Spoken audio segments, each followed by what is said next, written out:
Gente, eu tenho uma palavra muito importante para hoje. Eu queria que você tivesse com o seu coração muito preparado, muito disponível, que você arrancasse fora os seus preconceitos, que você tivesse disposto a ouvir a voz de Deus nessa manhã. Amém? Quero ler com você Mateus capítulo 11, versículo 11. Mateus 11, versículo 11. Nós lemos assim: Mateus 11, versículo 11, também Lucas 7, 28, é o mesmo texto, diz assim: em verdade vos digo, entre os nascidos de mulher, ninguém apareceu maior do que João Batista, mas o menor no reino dos céus é maior do que ele. Há uma afirmação aqui muito poderosa, diz que nascido de mulher até Jesus, não nasceu ninguém igual a João Batista. Já imaginou o que a Bíblia afirmar? Que de todos os homens da terra, não tem ninguém maior que você? Aí fica uma pergunta: por que João Batista mereceu da própria Bíblia uma afirmação tão contundente, tão poderosa? Por quê? Bem, primeiro vamos entender melhor quem é o João Batista. Câmeras em mim, que eu vou te dar muitos dados legais agora. O João Batista, se você ler lá em Lucas capítulo 1, versículo 5, você vai ver que o João Batista ele era filho de um homem chamado Zacarias. O Zacarias era o sumo sacerdote, ou seja, a maior autoridade da religião judaica. E o Zacarias era casado com uma mulher chamada Isabel. A Isabel, diz o texto, que era da linhagem de Arão. O que significa isso? Só podia ser sacerdote, sumo sacerdote, quem fosse da linhagem de Arão, desde lá do tempo lá de Moisés. E esta mulher, bem como seu marido, eram dessa origem, ou seja, o filho deles seria o futuro sumo sacerdote. Mas eles não tinham filhos, e eles já tinham uma idade avançada. Aí o anjo aparece para o Zacarias e fala: Zacarias, vocês vão ter um filho, e ele vai preparar o caminho para a chegada do Messias, Jesus Cristo. O Zacarias, que já tinha uma idade avançada, ficou um pouco assim, em dúvida, e ele passou isso ao anjo, dizendo: mas como é que vai ser isso?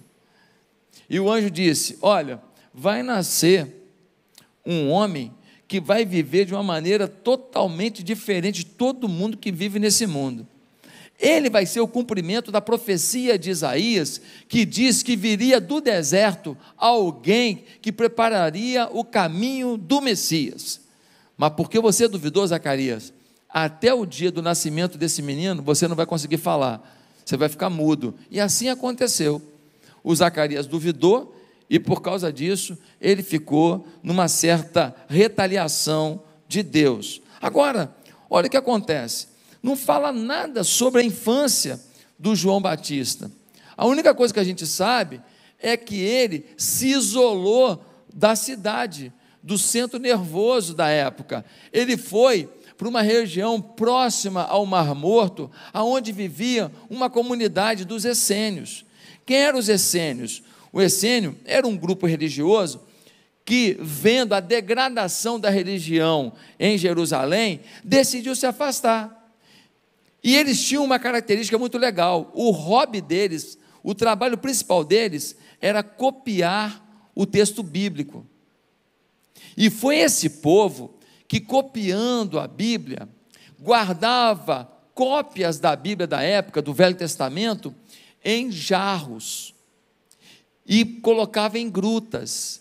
E eles colocaram em alguns jarros, numas grutas, numa região próxima do Mar Morto, chamada Qumran.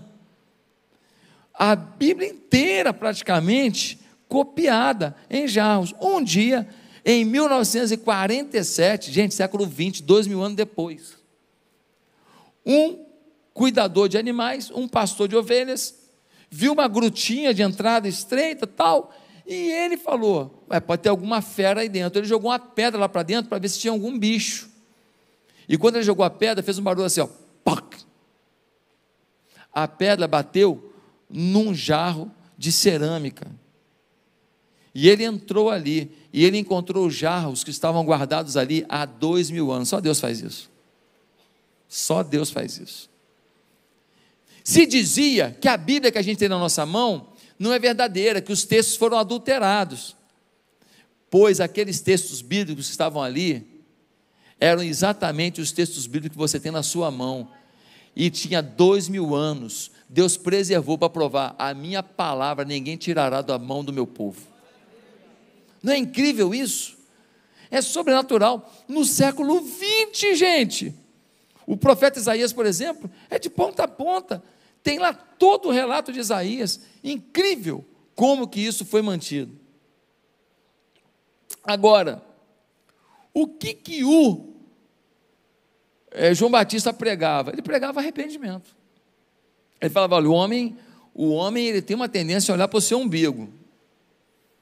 O homem tem uma tendência a olhar para si. O homem, ele se afasta do propósito de Deus facilmente. Precisa haver arrependimento. O homem está dentro da igreja e fora da presença. O homem frequenta culto e não frequenta o altar. O homem frequenta projetos e não frequenta o projeto do céu. Então nós precisamos de arrependimento, e ele pregava isso. E quem se arrependia diante do Senhor, o que João Batista fazia? Ele passava pelas águas, descendo as águas, morte para o pecado, saindo das águas, ressurreição para o novo tempo com Deus. E foi aí que o próprio Jesus foi até João Batista um dia e falou: o que você está fazendo é o que eu concordo, eu vou chancelar o que você faz, eu mesmo serei batizado. E ele foi batizado por João Batista, mesmo não tendo pecados, para dar um testemunho. Agora, olha o que diz o texto de Mateus 3:1. Naqueles dias apareceu João Batista pregando no deserto da Judéia. Pregando aonde? No palácio? Não. Pregando no templo? Não. Pregando em grandes festividades? Não. Pregando onde? No deserto. Incrível. Esse camarada pregava no deserto, e a multidão saía da cidade para ouvi-lo no deserto. Quando a palavra de Deus é verdadeira, forte, é incisiva, a unção dessa palavra aproxima as pessoas da palavra, ainda que você esteja num lugar totalmente inóspito, num lugar totalmente improvável. Agora, a tarefa do João Batista não foi fácil, não. Quando nós lemos em Lucas capítulo 3, versículo 1, Lucas 3, versículo 1, diz assim: no 15º ano do reinado de Tibério César, quando Pôncio Pilatos era governador da Judéia, Herodes tetrarca da Galileia, seu irmão Filipe tetrarca da Itureia e Traconites, e Lisânias tetrarca de Abilene, Anás e Caifás exerciam o sumo sacerdócio. Foi nesse ano que veio a palavra do Senhor a João, filho de Zacarias, no deserto. Olha isso. Esse texto diz quem eram os reis de cada localidade.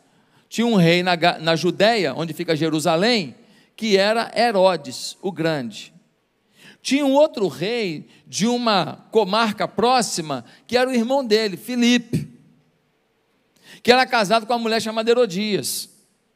O Herodes tomou a mulher do irmão dele. Daqui a pouco nós vamos concluir essa história. Olha que situação. Ele vive num ambiente de governantes inescrupulosos. E o governante tinha o poder de juízo, ou seja, de judiciário inescrupuloso. E o governante fazia as leis, ou seja, de legislativo inescrupuloso, capaz de tirar a esposa do próprio irmão. E quem faz isso, o que mais não faz? É diante disso que o João Batista, ele se levanta como um profeta. Agora tem um negócio mais assustador ainda. Diz o texto que existiam Anás e Caifás exercendo o sumo sacerdócio. Tem uma coisa errada aqui. Porque sumo sacerdote é o principal sacerdote, é um sacerdote. Mas o texto diz que existiam dois. E a gente lê o texto e passa batido, não entende o que está acontecendo. Deixa eu te explicar. O sumo sacerdote, dentre os sacerdotes, era escolhido na linhagem de Arão, desde o tempo de Moisés. Zacarias era o sumo sacerdote. Quem seria o futuro sumo sacerdote? Provavelmente quem? João Batista. Só que o governo romano descobriu que uma grande maneira de manipular a sociedade era colocar um sumo sacerdote que servisse aos seus interesses. Então tinha um cara muito querido na sociedade chamado Anás. Eles convidaram Anás para ser o sumo sacerdote e depuseram o sacerdote da linhagem sacerdotal de Arão. Eles tomaram o sumo sacerdócio. Só que o Anás ficou uns 15 anos como sumo sacerdote. Depois ele foi tirado, e quem foi assumindo? Os filhos dele. E finalmente quem assumiu? O genro dele, Caifás. Então tinha o sumo sacerdote do momento, e tinha o sumo sacerdote de sempre, manipulando todos os outros, o Anás. Quem entendeu? Por isso que tinha dois, quando era para ter um só. O sumo é um só. Mas ele está ali, e ele está ali conduzindo a nação, mas por interesses dos governantes que ameaçavam a bondade e a misericórdia de Deus. Queridos, se tudo tivesse bem, o sumo sacerdote seria João Batista, mas tem um detalhe: o João Batista era esquisitão, meu irmão. Pensa num cara esquisito. Quando a gente lê em Mateus 3, versículo 4, diz assim: usava João veste de pelos de camelo e um cinto de couro, e sua alimentação eram gafanhotos e mel silvestre. O sumo sacerdote, ele deveria ter algumas posturas na sua vestimenta, nas suas tranças. O João Batista era nazireu, nem cortava o cabelo nem a barba. O sumo sacerdote deveria vestir roupas sacerdotais, bem feitas, bonitas, de linho. O João Batista botava uma roupa de camelo com cinto de couro. O sumo sacerdote devia comer a comida consagrada no templo. O João Batista comia gafanhoto e mel silvestre. O sumo sacerdote deveria estar conduzindo as coisas dentro do templo. João Batista foi para o deserto. Porque as coisas estavam comprometidas no templo, Deus pegou o seu sacerdote e colocou no deserto, cumprindo a profecia de Isaías, dizendo que viria alguém que seria a voz que clama no deserto. Aleluia! É incrível o que Deus está fazendo aqui. Mas fica uma lição para a gente. Às vezes, Deus envia para a gente esquisita. E a gente não quer ouvir. Mas às vezes é gente esquisita que tem a verdade de Deus. Se o João Batista chegasse ali agora com essa roupa aqui, provavelmente lá na recepção a gente já fala assim: o senhor espera um pouquinho que nós vamos levar para ação social. Não, comi gafanhoto hoje de manhã, estou legal. Nossa, comeu gafanhoto, coitado, está passando fome. Nós vamos dar uma cesta básica para o senhor. E olha, tem um barbeiro aqui na igreja, nós vamos cortar o seu cabelo, fica tranquilo. E nós vamos arrumar umas roupas, porque tem umas roupas que o pessoal doa roupa, tem roupa boa aqui na igreja, nós vamos botar a roupa no senhor. Provavelmente a gente ia fazer isso, porque é difícil imaginar que uma figura tão exótica é a figura que Deus separou para anunciar a sua verdade. Queridos, lembra quando Naamã, ele chega lá para ser abençoado por Eliseu? Ele está com uma lepra, ele está com uma couraça de general, por baixo ele está leproso. Aí ele chega lá, o Eliseu fala para ele assim: faz uma coisa, o que o senhor quer que eu faça? Vai tomar banho, vai para o Rio Jordão e dá 7 mergulhos lá. E ele fica injuriado, ele fica triste, fala: que é isso, rapaz? Lá na minha terra tem rio melhor do que esse Jordão aqui, você me manda tomar banho, mergulhar no rio? Aí o pessoal do Deixa Disso falou: ô Naamã, o que custa ir lá? Vai lá, toma um banhozinho lá, rapaz, poxa, estamos suados mesmo. Ele vai e mergulha. No 7º mergulho do Rio Jordão, a pele dele fica curada, e ele entende que existe um Deus em Israel. Eliseu, Elias, João Batista, os profetas de Deus não arregavam para os poderosos. Mas infelizmente, hoje, nós temos muita gente na igreja que está arregando para o politicamente correto. Não queremos perder amizades, seguidores, e a gente começa a engolir o que o diabo quer que a gente acredite. João Batista era chamado de endemoniado, sabia disso? Quando a gente lê o texto de Mateus, capítulo 11, versículo 18, diz assim: pois veio João, que não comia nem bebia, e dizem, tem demônio. O cara mais santo da terra, mais íntegro da terra, era chamado de endemoniado. Não é loucura isso? Não é loucura isso? Ele foi rejeitado, muito rejeitado.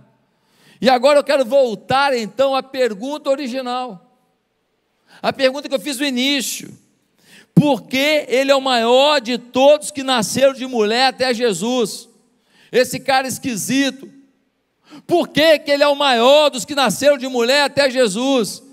Talvez a sua resposta seja: ele deve ter feito coisas muito grandiosas, ele deve ter plantado muitas igrejas, ou ele então ficou muito rico e fez projetos sociais incríveis, ou então ele capacitou inúmeros pastores ao mesmo tempo, ou então ele fez um encontro que foi o maior encontro de toda a época, pregando para 100 mil pessoas de uma vez só. Nada disso. A Bíblia não diz que João Batista foi o maior dos nascidos de mulher por causa dos seus feitos. A Bíblia não diz isso. Essa é uma visão nossa humana, de que o que dá certo é certo. A visão de Deus não é essa. A visão de Deus não tem muito a ver com o fazer, mas com o ser. O fazer, como consequência do ser, beleza. Mas o fazer não compra a visão de Deus sobre você. Meus amados irmãos, claro que quem é, fará. Mas nem todo mundo que faz, é. Quem entendeu? Quem entendeu, amém? Queridos irmãos, para ser o maior tem que ter acontecido algo de grandeza? Nada disso. Esse é o padrão humano. João nunca fez um sinal, nunca fez um milagre, mas foi o homem mais íntegro da história. Qual é a resposta, pastor? João 10:41 diz assim: e iam muitos ter com ele, e diziam, realmente, João não fez nenhum sinal, porém, tudo quanto disse a respeito desse Jesus era verdade. A afirmação é de que João, tudo o que falava que Jesus produz na vida de um homem, ele vivia. Tudo o que Jesus afirmava sobre a nossa vida, ele repetia. Ele era reto no anunciar e no viver dos princípios de Jesus.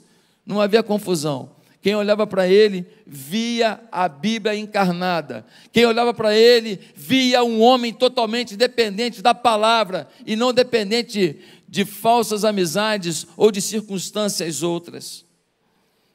Pastor, quais as virtudes do homem mais íntegro da história até Jesus? Quais são as virtudes? Porque ele se tornou assim, porque todos o reconheciam assim. Primeiro, ele era o homem mais íntegro da história até Jesus, porque ele pregava a palavra de Deus com firmeza. A sociedade estava corrompida, os reis tomando a mulher um do outro, fazendo outras coisas piores ainda, julgando sem a justiça. O sacerdócio foi roubado. Quem estava como sacerdote não tinha temor a Deus.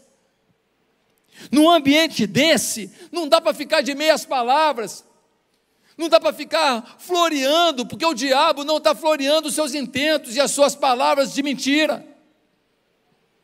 Num ambiente como esse, não dá para fingir que está tudo bem, que aos pouquinhos eu vou melhorar. Não vai, se a igreja não se posicionar. O João Batista, no capítulo 3 de Mateus, versículo 2, Mateus 3, versículo 2, nós lemos assim: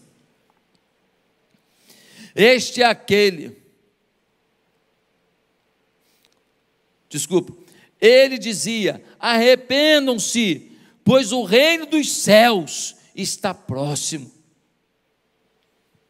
Arrependam-se. O discurso de João Batista é: vocês estão errados.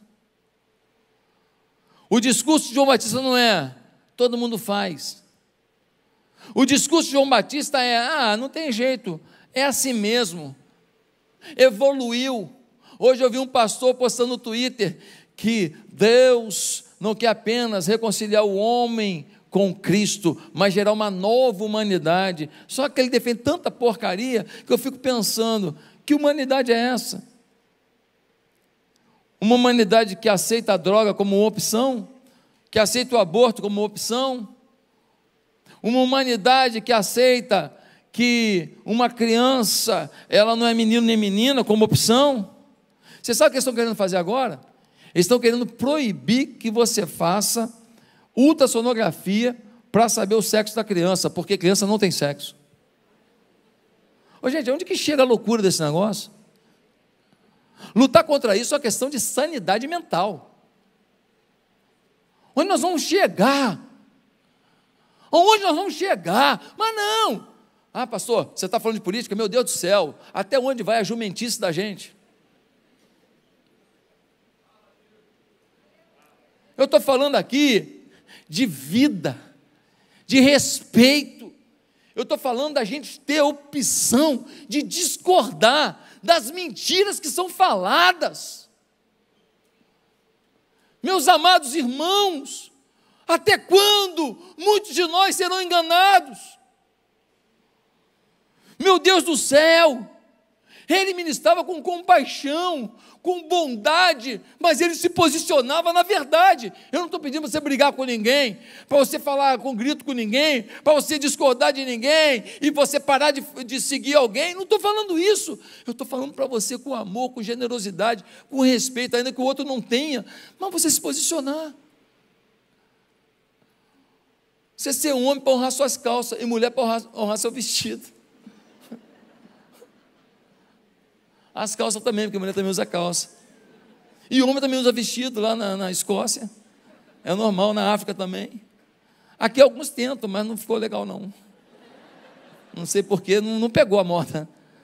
Eu acho que ninguém ia gostar de eu aqui com o vestido, não. Mas tudo bem, é roupa, tudo bem, não tem problema não. É moda. Isso não faz o caráter de ninguém. Uma vez eu estava conversando com um muito rico, eu estava negociando um negócio para a igreja, que um desconto ali podia representar 500, 600 mil de desconto. Então eu tinha que negociar com inteligência. Mas aí no meio da nossa conversa ele fala assim para mim: porque eu admiro o que você está fazendo aí, bonito, legal, porque para pessoas assim que têm um pouco de ignorância, limitação, isso faz muita diferença.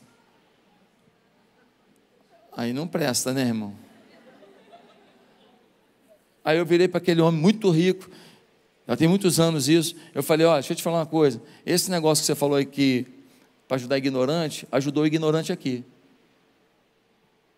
Sabe por quê? Porque eu fui criado numa família com uma situação financeira muito simples. Eu estudei escola pública, eu comi merenda de escola, eu não tinha os presentes que alguns meninos tinham, negócio de autorama, ferrorama, eu só via na casa dos outros. O melhor presente que eu ganhei na minha infância foi aquela melancia que abria asas assim, tec, tec, tec, tec, tec. Quem viu essa melancia? Levanta a mão, seja corajoso, vai lá, cinquentão, levanta a mão, me deixa sozinho não. O melhor presente que eu ganhei na minha infância foi aquela melancia que você puxava com a cordinha, ela ia abrindo abrindo a asa. Foi o melhor que eu tive ali. Tá certo? Foi um presente que eu ganhei. Mas não faltava na minha casa paz, justiça e temor a Deus. Falei, meus pais me ensinaram os valores. Esses valores que eu procuro pregar hoje. Eu falei para o homem rico. E o senhor sabia que lá na igreja tem gente que tinha abandonado a esposa e que voltou? O senhor sabia que lá tem menino com 15 anos que estava na droga e largou? O senhor sabia que tem empresário lá que vivia só para trabalhar? Ele trabalhava muito, esse senhor. Que trabalha muito só por dinheiro. Falei para ele também. Mas aí eles acordaram que a vida é curta e que aquilo que a gente semeia nessa terra vai ficar, mas se a gente semear com Deus, a gente vai colher na eternidade. Falei, pois é, foi essa coisa aí que o senhor falou assim, que é meio assim para ajudar os ignorantes, que me fez um dia largar o meu emprego, onde eu ganhava muito bem, para ir para o seminário e para ser pastor, para ir ganhar muito menos do que eu ganhava, mas para viver um sonho com Deus.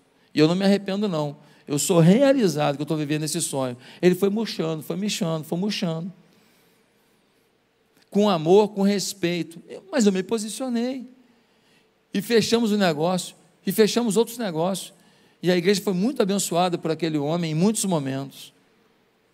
Meus amados irmãos, nós não podemos abrir mão do carinho e do amor, mas nós não podemos abrir mão da verdade. As pessoas falam a maior mentira para você sobre sociedade, sobre criança, sobre vida, sobre Deus, sobre cristianismo, sobre isso, sobre aquilo, e aí eles te xingam de fundamentalista se você pensar diferente, então você fica calado.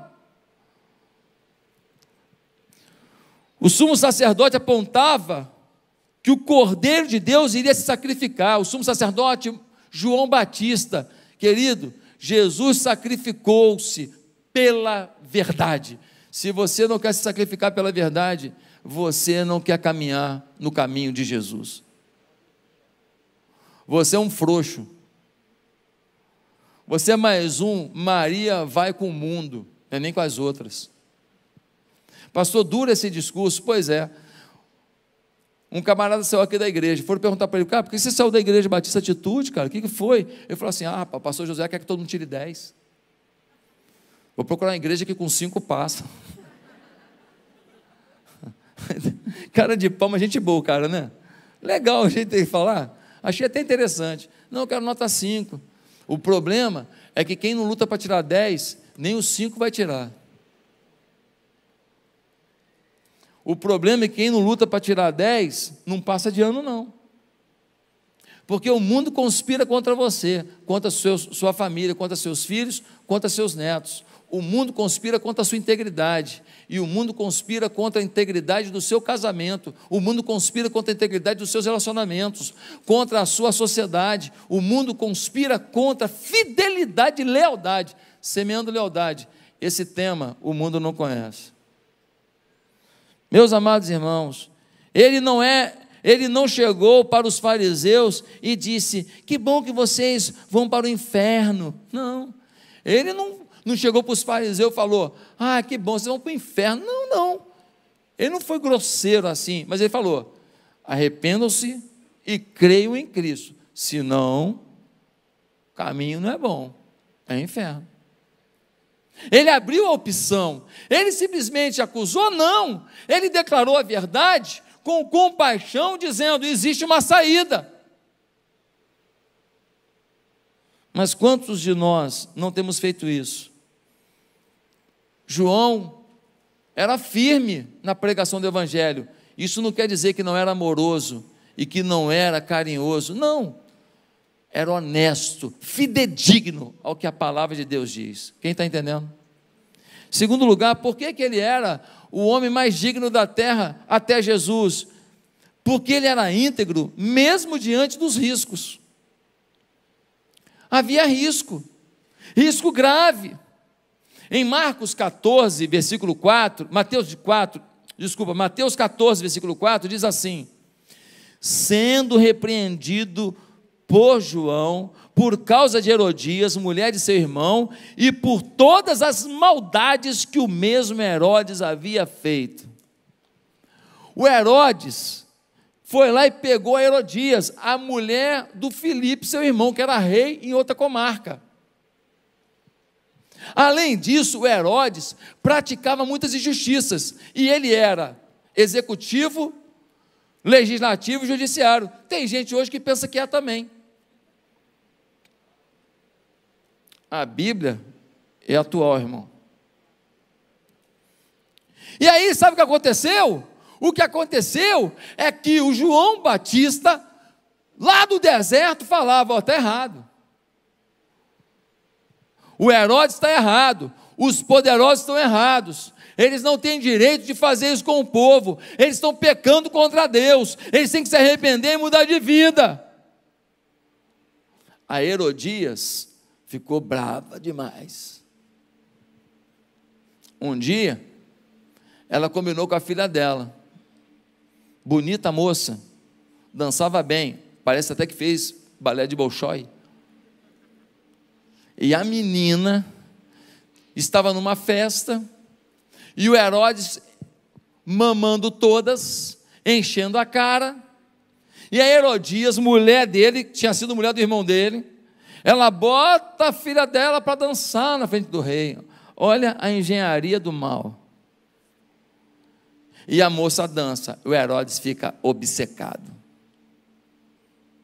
Ele vira e fala assim: pede-me e te darei o que tu quiseres, até metade do meu reino. Ela podia pedir uma cobertura no Golden Green. Ela poderia pedir um Jaguar 0 km, blindado. Ela poderia pedir uma casa em Angra, com um barco na porta. Ela poderia pedir o que ela quisesse. Sabe o que ela pediu? Orientado pela mãe: eu quero que você cale a boca de quem fala a verdade. Eu quero num prato a cabeça do João Batista. O rei tinha dado a palavra, tinha que cumprir a palavra, não pode voltar atrás da palavra do rei. Eles pegam o João Batista, levam lá para o calabouço, prende a cabeça dele aqui, com uma madeira em cima aqui, ele fica com o pescoço, vem o cara com o facão, o carrasco, e corta o pescoço dele. Pega o pescoço dele, bota no prato e leva para a festa da maldade. João não amaciou a mensagem, não. João denunciou os desmandos dos governos, anunciou os desmandos dos poderosos, anunciou as infrações, as injustiças daqueles que prejudicavam a paz no meio do povo. Mas hoje, quando a gente faz qualquer postagem na nossa rede social, aparece alguém lá para dizer assim: fala de Jesus, pastor, não fala de política, não. Política? Isso é política? Quando a gente fala contra isso, eu estou falando, sabe de quem? Eu estou falando do moleque que vai para a escola e a única merenda que ele tem para comer no dia é aquela. Tem a ver com você ou não? Quando eu estou falando disso, sabe de quem que eu estou falando? Eu estou falando daquela senhora, aquela que você já encontrou, aquela senhora meio gordinha, cabelo branquinho, idade para ser sua avó ou bisavó, com uma perna inchada, cheio de pano enrolado na perna. Você já viu essa cena, sim ou não? Com aquela ferida de todo tamanho, que não cicatriza, e ela enrola uma faixa, e não tem um antibiótico para ela no posto de saúde, porque alguém roubou o dinheiro. Tem a ver contigo ou não? Se não tem, tudo bem. Quando eu falo disso, eu estou falando daquele trabalhador que não conseguiu emprego e que foi lá e comprou uns biscoitos e botou numa barraquinha para tentar levar um arrozinho, um feijãozinho para casa. E vem alguém e toma tudo dele. E pega aquele material e leva, sabe lá Deus para onde. E ele não consegue nem reaver o que daria para ele a chance de levar uma lata de leite em pó para o seu filho. Tem a ver com você? Ah, não tem não? Então essa mensagem não é para você não. Essa mensagem é para quem tem um pouco de percepção que nós somos ricos. Nós somos milionários, a gente que come todo dia, 3 vezes por dia, mas você é milionário. Você que escolhe a roupa que você vai vir para o culto, você é milionário. Você que escolhe o que vai comer amanhã, você é milionário. Não é a realidade de 50 milhões de brasileiros, não. João Batista era íntegro, apesar dos riscos. E você, que risco corre? Pela verdade, pela justiça e pela palavra de Deus. João Batista não estava nem aí se ele ia perder seguidor. Ele não estava nem aí se ele ia perder gente no canal de YouTube dele. Ele não estava nem aí se gente ia parar de falar com ele. Ele não estava nem aí se iam chamar ele de fundamentalista, ou de nazista, ou de genocida. Ele tinha compromisso com Deus, e não com um discurso proliferado pelo mal. Em último lugar, sabe por que João Batista era o cara mais íntegro da terra até Jesus? Porque sua fidelidade a Jesus não estava à venda. Muitos de nós temos vendido a nossa fidelidade a Deus, por causa de uma parceria, por causa de um negócio, por causa de um network, por causa de uma oportunidade, por causa de uma oportunidade de viver num meio onde negócios eu posso fazer. Muitos de nós têm se calado diante das maiores aberrações que falam perto da gente. E a aberração que fere o nosso ouvido hoje, ela amanhã já não fere tanto, depois de amanhã menos ainda, e vai chegar um dia que você repete o discurso que você ouviu, e que um dia o Espírito Santo disse para você: sai que é laço. Olha o que diz João 3, versículo 26, é lindo esse texto, se você quiser abrir, você pode abrir, não sei se vai botar na tela ali, João 3, versículo 26, olha isso, gente, diz assim: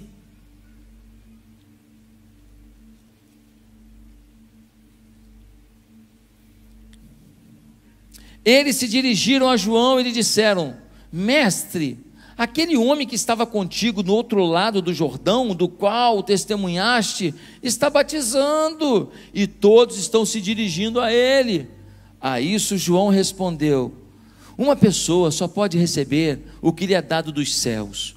Vocês mesmos são testemunhas de que eu disse: eu não sou o Cristo, mas sou aquele que foi enviado adiante dele. A noiva pertence ao noivo. O amigo que presta serviço ao noivo e que o atende e o ouve, enche-se de alegria quando ouve a voz do noivo. Esta é a minha alegria, que agora se completa. É necessário que ele cresça e eu diminua.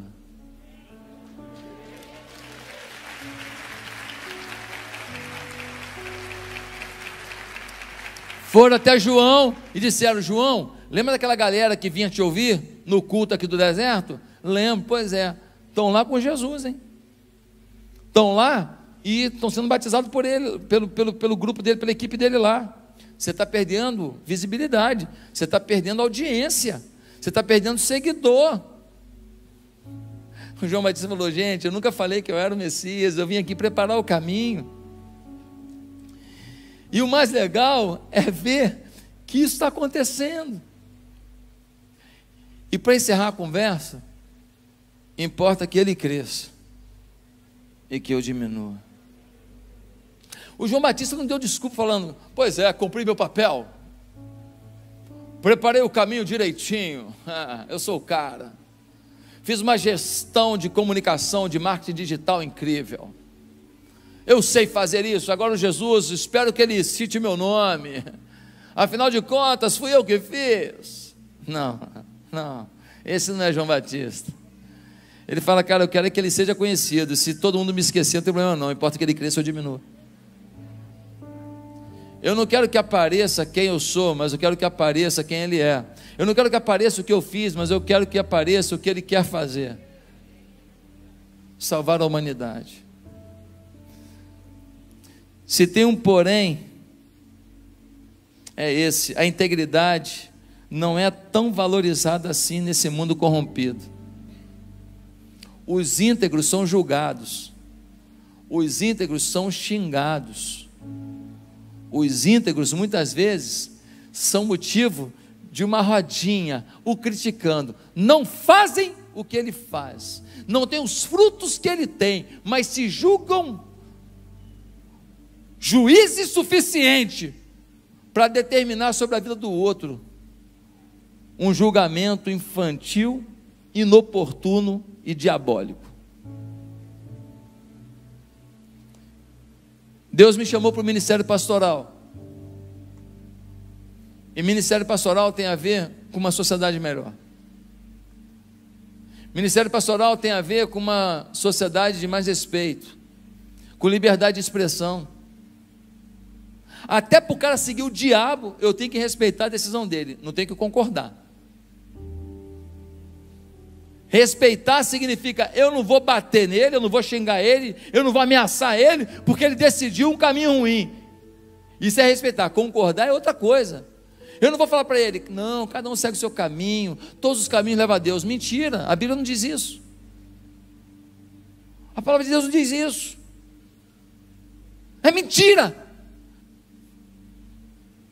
Ah, o fulano tem muito temor a Deus. Como assim tem muito temor a Deus? Só porque ele faz uma coisa bonitinha, porque ele fala uma coisa bonitinha, olha o fruto da vida dele, olha como ele vive. Ele não tem a Bíblia na vida dele, ele não tem oração na Bíblia dele, ele não busca a Deus na vida dele. Que história é essa da gente legalizar dia de enterro, então, dia de mentira? Pensa num dia de mentira. Este que jaz no túmulo deixa uma grande lição de vida. Que lição? Não buscava Deus, vivia para dinheiro, não tinha tempo para nada, não se preocupou com ninguém, foi membro de igreja, nem dízimo entregava, porque achava mais bonito reter do que dar, quando a Bíblia disse que melhor coisa é dar do que receber. Ninguém se batizou na igreja fruto da vida dele. Ninguém, ele nunca trouxe ninguém para o reino de Deus, nunca. Mas nesse dia recebe uma homenagem. Mentira. Só manterá a integridade diante da possibilidade das perdas quem crer profundamente que a integridade não garante o que queremos, mas garante o que Deus quer para nós. Só manterá a integridade quem amar a Deus que criou o mundo, ao invés de amar ao Deus minúsculo que o mundo criou. Só manterá a integridade quem conhecer a Jesus como Senhor e decidir agradá-lo antes de se agradar. A integridade não pode ser garantida pela força do homem. O homem é humano e suscetível ao erro. A integridade deve ser o resultado da santidade, pela convivência devocional constante e prazerosa com o Salvador. Dia 7 de setembro, as pessoas vão para a rua. Por que eles vão? Eu não sei por que todo mundo vai. Eu vou pedindo liberdade de expressão. Eu vou pedindo o meu direito de discordar do que eu não concordo. Eu vou pedindo o meu direito de pregar nesse púlpito o evangelho com toda clareza, sem medo de vir alguém aqui para me prender. Eu vou pedindo que haja um freio sobre aqueles que acham que podem abrir inquérito, fiscalizar, julgar. Se eu abrir um inquérito contra você, eu te investigar, eu te julgar, você já está condenado, Daniel. Você não tem chance nenhuma. Eu vou para a rua pedindo que a gente tenha identidade e que a gente se respeite, e que a gente não comece a massacrar quem pensa diferente, e privar as redes sociais de quem pensa diferente, e privar os canais de YouTube de quem pensa diferente. Não é justo. Eu não vou esperar uma canetada impedir a gente de abrir igreja. Eu não vou esperar uma canetada determinar que em toda escola a ideologia de gênero seja a pauta, a preço da instituição ser fechada se isso não cumprir. Eu não vou esperar o aborto ser um incentivo social. Eu não vou esperar a pregação do evangelho publicamente ser privada e os canais de televisão serem impedidos de comunicar o evangelho. Eu não vou esperar. Você quer esperar? Eu não vou esperar a legalização da droga e os nossos filhos serem incentivados a provar pelo menos para ver se gostam, em plena aula na escola. Eu não vou esperar a lei do poliamor, que colocaram no Congresso recentemente. Colocaram, não foi aprovada ainda, mas colocaram, em que tudo vale pelo amor. 3 homens e uma mulher, pode casar. 3 mulheres e um homem, pode casar. Inclusive, pode casar o pai com a filha, a mãe com o filho. Essa lei transitou no Congresso recentemente. Ah, você não sabia não? Pois é, nós estamos desinformados. Mas o diabo não vai vencer essa batalha, porque a igreja do Senhor Jesus está viva. A igreja do Senhor Jesus está viva. A igreja do Senhor Jesus vai se posicionar. Não a favor de partido. Eu não tenho partido, nem quero ter, e tenho raiva de quem me pedir para ter. Partido não, mas princípio sim. Essa mensagem levanta o sarrafo. E a pergunta é: quem está disposto a pagar o preço da integridade? Ah, mas eu sempre pensei diferente. Está na hora de mudar. Você veio aqui para ouvir essa palavra. Mas eu quero fazer mais um desafio. Eu tenho certeza que teve gente aqui que, quando a gente levantou o sarrafo do que é viver a vida cristã, você disse: eu preciso viver isso. E eu queria te perguntar se você não quer hoje se arrepender dos seus pecados, ouvir a mensagem de João Batista, se arrepender dos seus pecados e convidar Jesus para reinar na sua vida, e convidar Jesus para levantar o sarrafo, para você dar um salto mais alto na sua integridade com Deus.